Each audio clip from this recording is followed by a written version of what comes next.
الحمد لله الذي أنزل على عبده الكتاب ولم يجعل له عوجا. الحمد لله الذي نزل الفرقان على عبده ليكون للعالمين نذيرا.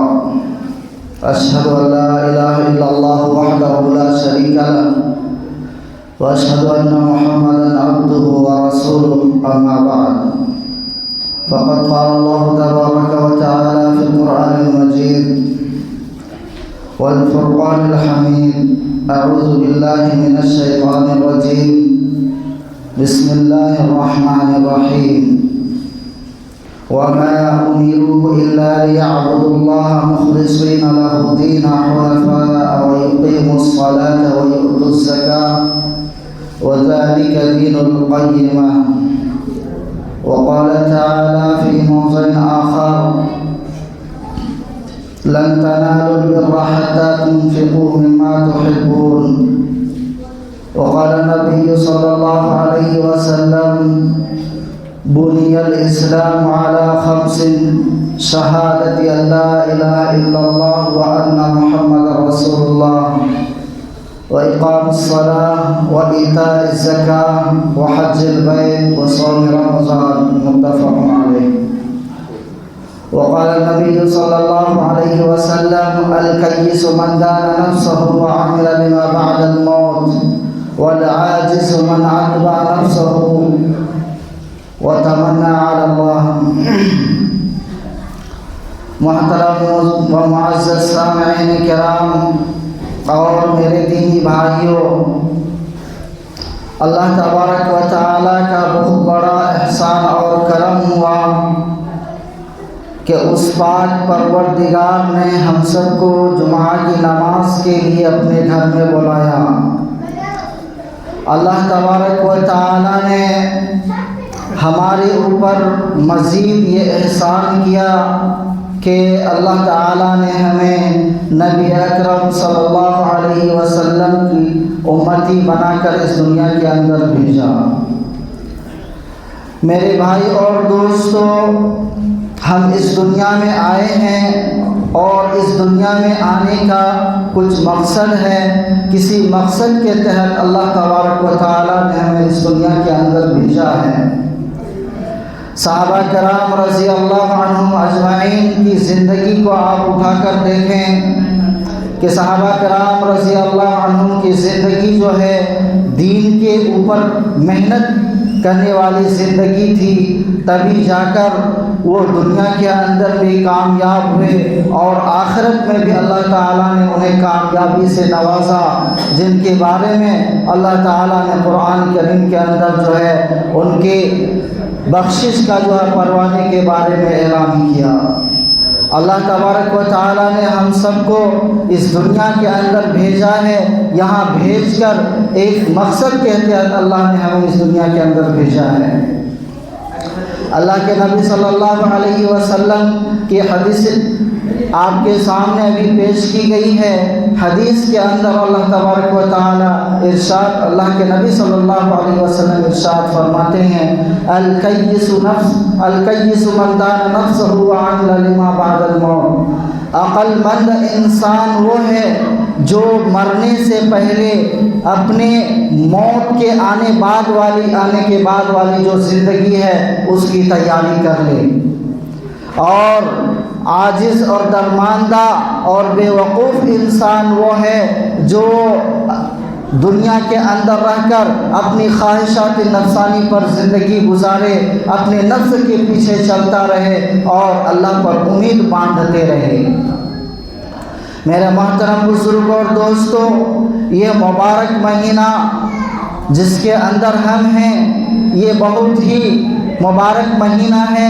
اس مہینے کے بارے میں اللہ کے نبی صلی اللہ علیہ وسلم حدیث کے اندر ارشاد فرمایا ہے، اور خود اس مہینے کے آنے سے پہلے رجب ہی کے مہینے سے اللہ کے نبی صلی اللہ علیہ وسلم سے اللہ تبارک و تعالیٰ سے یہ دعا کرتے تھے: اللہم بارک لنا فی رجب و شعبان وبلغنا رمضان.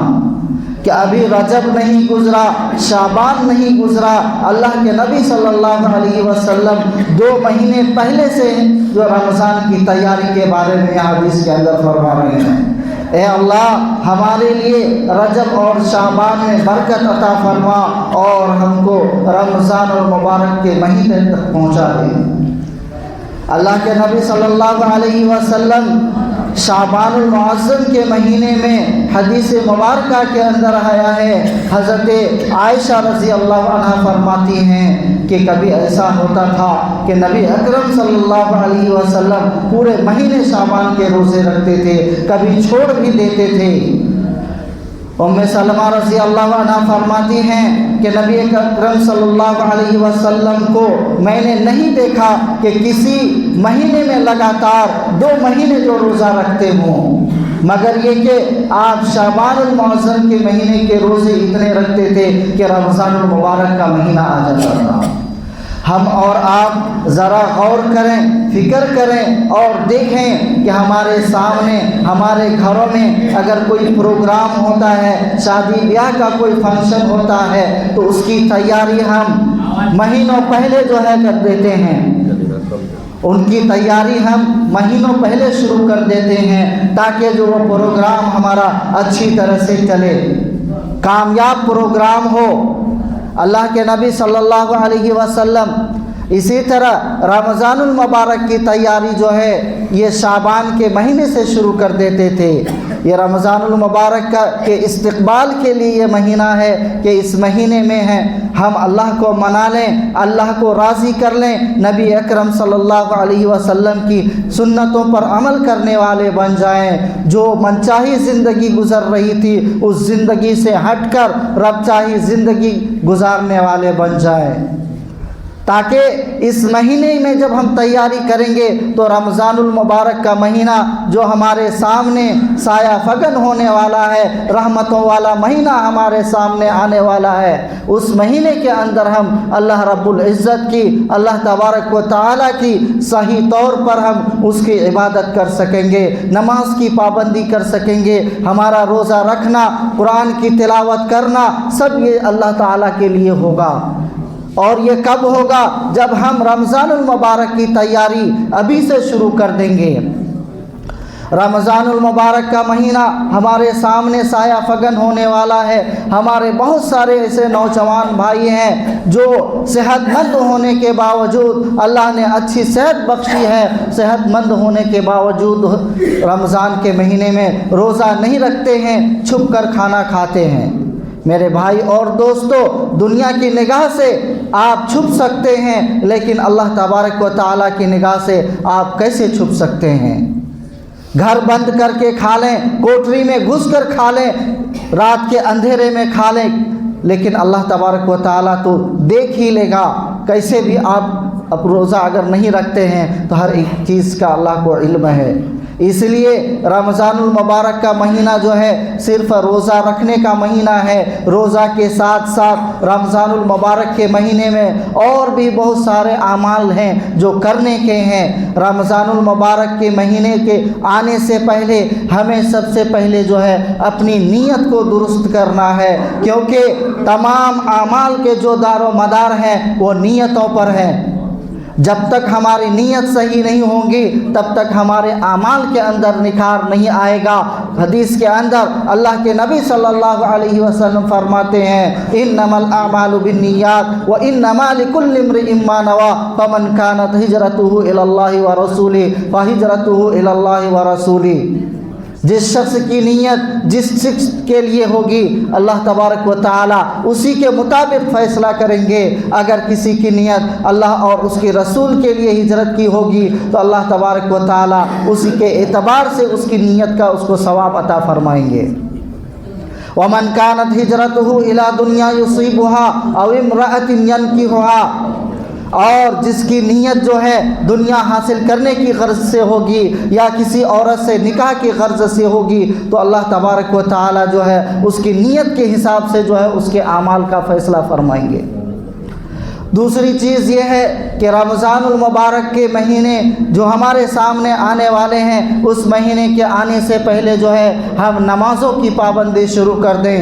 ایسے ہی ہماری زندگی میں بہت سارے جو گناہ جو چل رہے ہیں، ہم گناہوں میں ملوث ہو چکے ہیں، تو ہمارے لیے ضروری ہے کہ آنے والے مہینے کے استقبال کے لیے ہم جو ہے ابھی سے نماز کی پابندی شروع کر دیں۔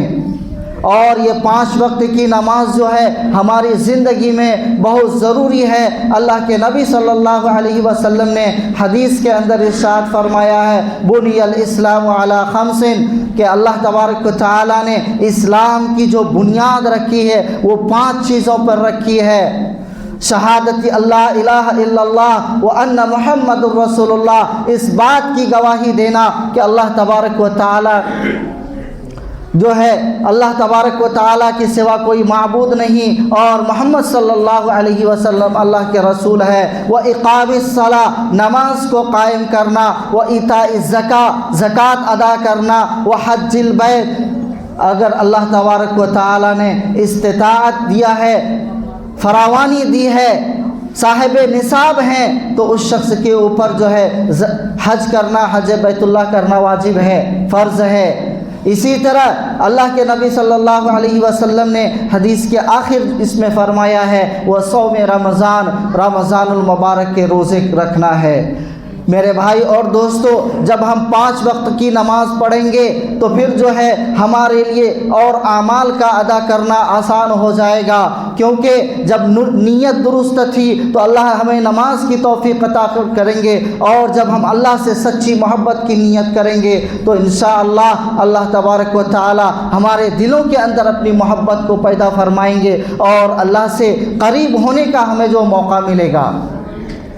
رمضان المبارک کے مہینے میں یا اس سے پہلے ہمیں قرآن کریم کی تلاوت کا اہتمام کرنا چاہیے۔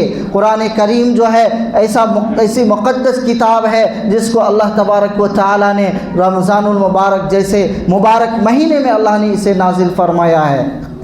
تو رمضان المبارک میں ہمیں قرآن کریم کی تلاوت کا اہتمام کرنا چاہیے، اور رمضان کے مبارک مہینہ کے آنے سے پہلے ہمیں توبہ کرنا چاہیے، اپنے گناہوں سے توبہ کرنا چاہیے کہ اللہ ہماری جو ہے یہ 11 مہینے کی جو زندگی گزری ہے اللہ آپ کی نافرمانی میں گزری ہے، اس مہینے میں اے اللہ ہمیں آپ اپنا مطیع اور فرما بردار بندہ بنا دیجئے، اپنے احکام پر چلنے والا بندہ بنا دیجئے۔ دراصل یہ شعبان کا مہینہ جو ہے رمضان المبارک کی تیاری اور رمضان المبارک کے استقبال کے لیے یہ مہینہ ہے۔ اللہ کے نبی صلی اللہ علیہ وسلم جو ہے اسی مہینے سے اپنا اظہار جو ہے کس لیتے تھے اور اللہ کی عبادت میں لگ جاتے تھے، اللہ کی عبادت میں اور قرآن کریم کی تلاوت میں۔ اسی طرح رمضان المبارک کے مہینہ جو ہمارے سامنے آنے والا ہے، اس مہینہ کے آنے سے پہلے ہم تہجد کے پابند بن جائیں، اسی طرح ہم تسبیح کے پابند بن جائیں، استغفار کرنے والے بن جائیں، کیونکہ جب ہم استغفار کی کثرت کریں گے تو جو گناہ ہمارے زندگی میں ہیں یا ہمارے جو زندگی میں ہمارے جو وسوسے ہو رہے ہیں، کوئی عمل کر رہے ہیں، نماز پڑھ رہے ہیں، نماز میں کھڑے ہیں، لیکن ہمارا دل کہیں اور متوجہ ہے، جب ہم ان چیزوں کی پابندی کریں گے، کثرت سے استغفار کریں گے، تو جب ہم یہ عمل کریں گے، نماز پڑھیں گے، قرآن کریم کی تلاوت کریں گے، جس عمل کے لیے بھی ہم کھڑے ہوں گے، جو عمل بھی ہم کریں گے اس میں ہمارا دل لگے گا، اور جب دل لگے گا تو پھر جو ہے اللہ تبارک و تعالیٰ سے قرب حاصل ہوگا۔ میرے محترم بزرگوں اور دوستو، یہ مبارک مہینہ جو رحمتوں والا مہینہ ہے بہت جلد ہمارے سامنے سایہ فگن ہونے والا ہے۔ یہ رحمتوں والا مہینہ ہمارے سامنے بہت جلد آنے والا ہے۔ کوشش کیجئے اور اللہ تبارک و تعالیٰ سے دعا کیجئے کہ اللہ تبارک و تعالیٰ ہمیں اس آنے والے مہینے کی زیادہ سے زیادہ قدر کرنے کی توفیق عطا فرمائے، اس مہینے میں ہمیں نمازوں کی پابندی کی توفیق عطا فرمائے، قرآن کریم کی تلاوت کی توفیق عطا فرمائے، اور اللہ تبارک و تعالیٰ ہمیں کہنے سننے سے زیادہ عمل کی توفیق عطا فرمائے۔ وآخر دعوانا ان الحمد للہ رب العالمین۔